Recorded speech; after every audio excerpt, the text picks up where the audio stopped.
I recently spent around 10 hours 100%ing Legacy of Evil. The devs sent me a Steam code so I could try it for free, and boy did it surprise me. What you're looking at is an upscroller arcade game with RPG classes. You select a mage, knight, rogue, or even a bard. Gain up to 5 total characters at a time in your party as you crawl through areas taking down different monsters. Eventually, you'll fight a bullet hell based boss. You have extra lives based on your high score for each round. Characters lost can be picked up to gain a fuller party, and there are multiple upgrades you will need to defeat Count Dravlo, the final boss. A simple concept done really well, and better yet, you can jump in with a friend using shared screen co-op. This is how I spent 10 hours 100%ing Legacy of Evil.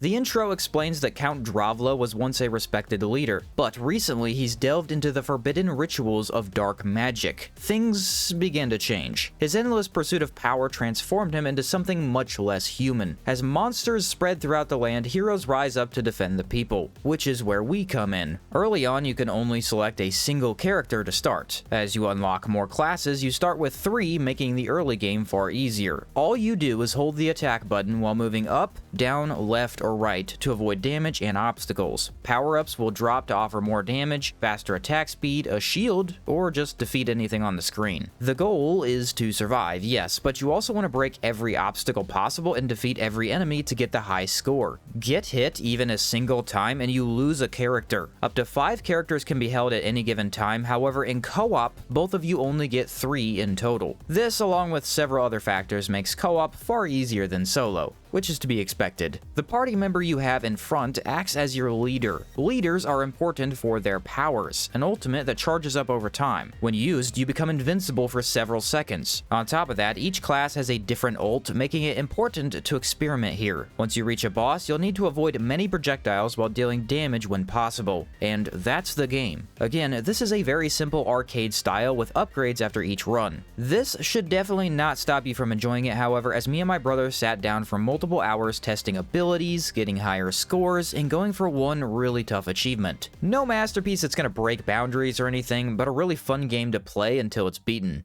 Let's talk about the classes. So Knight swings a sword which can only hit within close range. He summons a large sword for his power that kills anything near it. He can't hit behind himself, has no range, so bosses are quite difficult, and that giant sword is extremely underwhelming to say the least. Very good at attacking on the side though, and useful until you unlock other characters. Mage is unlocked after beating the first boss. You shoot out orbs of magic for nice range. Extremely underwhelming for her damage early on, however the upgrades grant attacks to every side, obviously feeling way more useful. She can summon a large vortex that defeats anything near it. Doesn't cover the entire screen and only lasts slightly longer than the knights. This character is outshined in every way by the other magic class, which does make sense consider that one is hidden. Archer is unlocked after beating the second boss, and this is the most overpowered class in the game. He shoots arrows, imagine that. After upgrades, he shoots 4 arrows at a time in all directions forward. The ultimate fires unlimited arrows in all directions, dealing the highest possible damage in the game. It is extremely easy to walk up to bosses and win in under 10 seconds. Both players run Archer in co-op, and now you are guaranteed to win every boss fight, no matter what. He is insanely stronger than all the other classes, even the secret ones, just because of this. The more archers on the team, the better, although he doesn't shoot straight later on and can't fire backwards. Typically, this makes mage or melee classes complement him well. Rogue is unlocked by having an archer as your captain during stage 2. You'll run into these pillars where Rogue is summoned. He attacks quickly in front with a large dagger. Upgraded, he does this in 4 directions at the same time. Overall, a very solid class that doesn't feel required or bad in any way. His damage is not enough to outclass other melee options for defense, while his speed feels more comfortable. As captain, he can double any damage dealt for a time. Pretty lame honestly, though immunity is still always offered during any ults, so not useless. That is, until you pair him with Archer in co-op. One Archer captain boosted by another Rogue captain is actually insane. In fact, all ultimates become significantly more impressive when Rogue is in play as a captain.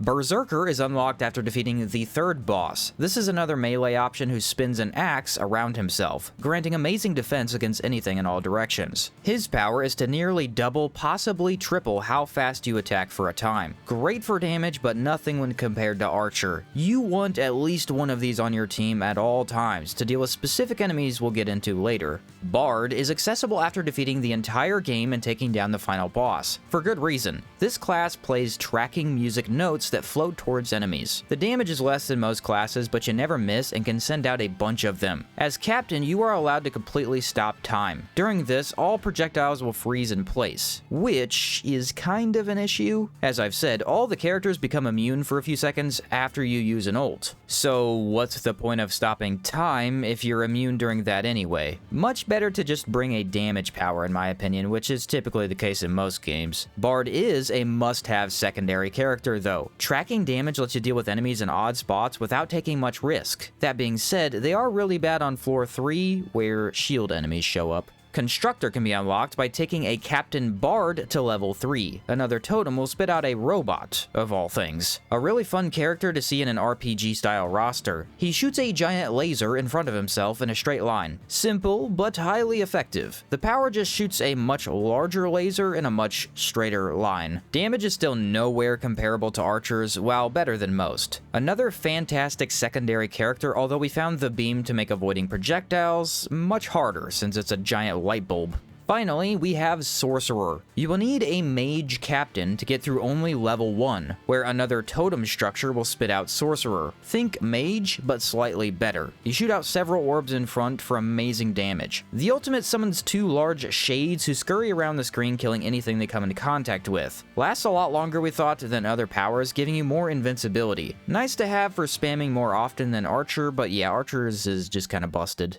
So let's talk about the bosses. One problem with them is the same problem every bullet hell boss has ever had. Once they get hard, it gets a tad annoying. The first boss is a skull with 2 centipede creatures slithering out from the eye sockets. Both shoot out a plethora of orbs, while later on, one will sink into the ground and jump out under you. Not complex at all, and they even give you cover on each side to hide behind. I found him to have the easiest projectiles to avoid, while the fight tends to drag on because melee is useless and range damage takes some time depending on party composition.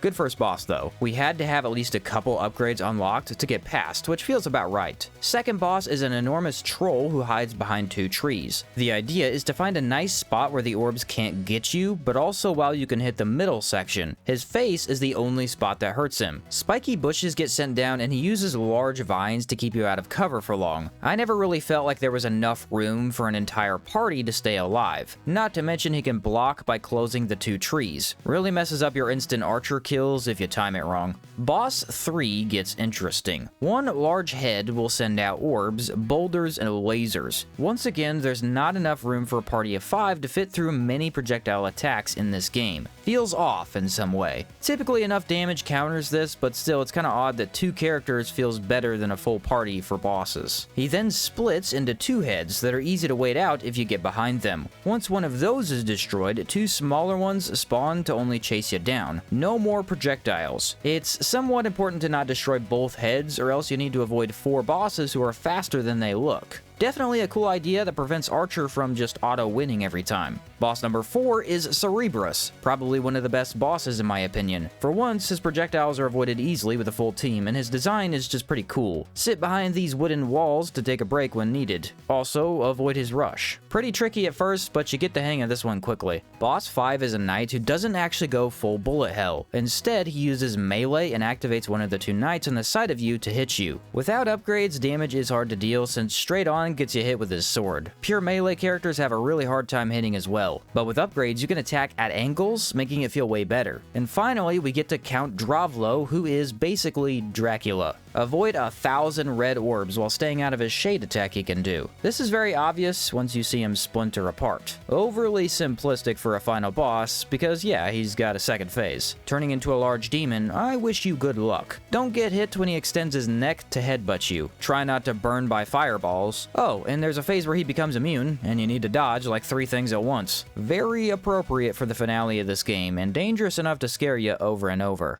Levels are the in-between parts you fight through to reach bosses. Early on, you need to clear out 3 stages to reach a boss, while after the 3rd major boss, every stage is a boss encounter. The castle-y shaded woods area is filled with skeleton archers, zombies who explode, and bats. Lots of bats. You then go through a swamp with explosive flowers, frogs in the water, and even rabid dogs. Level 3 stages are by far the most difficult. Flying horse heads will become immune and then reappear to try and damage you. Archers are hidden around every corner, spiked logs and rocks fall from the sky, weird clay monsters explode into orbs, and the cherry on top of all of it are these particular knights. This is where melee characters come into play, because for the most part, range is the strongest option, bar none. Well, the shield enemies are immune while they block. You can only hit them like 1 time before they put it back up. With the melee characters, you could deal higher damage per swing to instantly get rid of them, while bards specifically can keep them blocking infinitely, making them become a major problem. These knights were a massive obstacle, especially since sometimes they could bug out, becoming completely immune forever. Unironically, level 3 is the most difficult since these knights can stop you from passing through puzzly sections, which is where your party position comes into play. You can change your party from horizontal line, vertical line, or a bunched up group. This is largely useless until traps show up. For the horizontal, I'm not really sure why it's in the game. There is no advantage to spreading out that much, and not a single trap is easier to avoid. Honestly, it should just be vertical and bunch. I really liked this mechanic as it's one of the main aspects that make the game feel unique. All of the later levels will take place in Dravlo's castle, where flying books and floating heads do their best to catch you at every turn. The variety is pretty great and enjoyable enough to move through.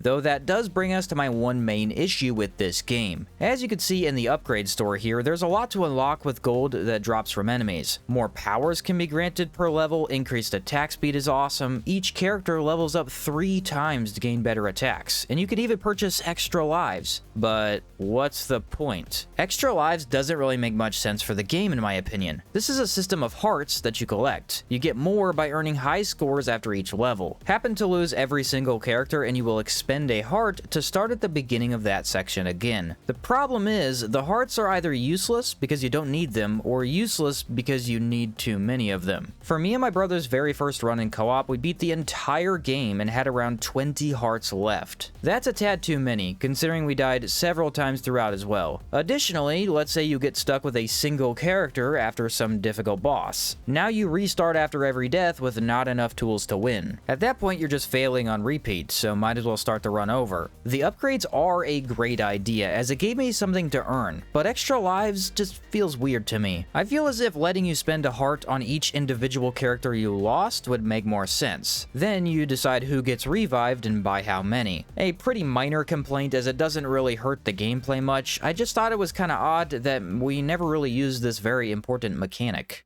Now that you have a pretty good idea of what this game is, let's go over the 16 achievements. Most are pretty easy as you earn them by playing, but one in particular took about 5 or 6 hours to collect. This'll be in order of how we got them, of course. Defeat the first boss, the Worm. Took me around 8 runs to finally defeat the first boss, as you can't do much without level ups. Especially since you can't select Archer at this point to mow the guy down early on, it's probably the most difficult. Defeat a boss with an ultimate. Not really challenging when you think about it, as 9 times out of 10, the ultimate deals your best damage. As I've said a couple of times, Archer is indeed a tad overtuned for damage, so he tends to instantly drop all the bosses unless they can phase transition. Collect 10,000 gold coins. While it's a lot early on, you'll need to spend 6,000 coins for each character's level 3 upgrade, so it's kind of a given to get this if you plan on becoming more powerful. Hidden Aid. Unlock the first secret hero. I really liked how they hid the heroes throughout the different levels. You can use the power of a different captain to summon down allies of greater power. Construct, Sorcerer, and Rogue offer loads of damage, making them highly sought after in your team compositions. Defeat 3 bosses without losing a single life. Sounds kind of difficult until you realize life refers to hearts. Taking damage only gets rid of a single character on your team at a time. With heroes popping up to refill your stock even in boss fights, we rarely lost lives in co-op, if ever at all.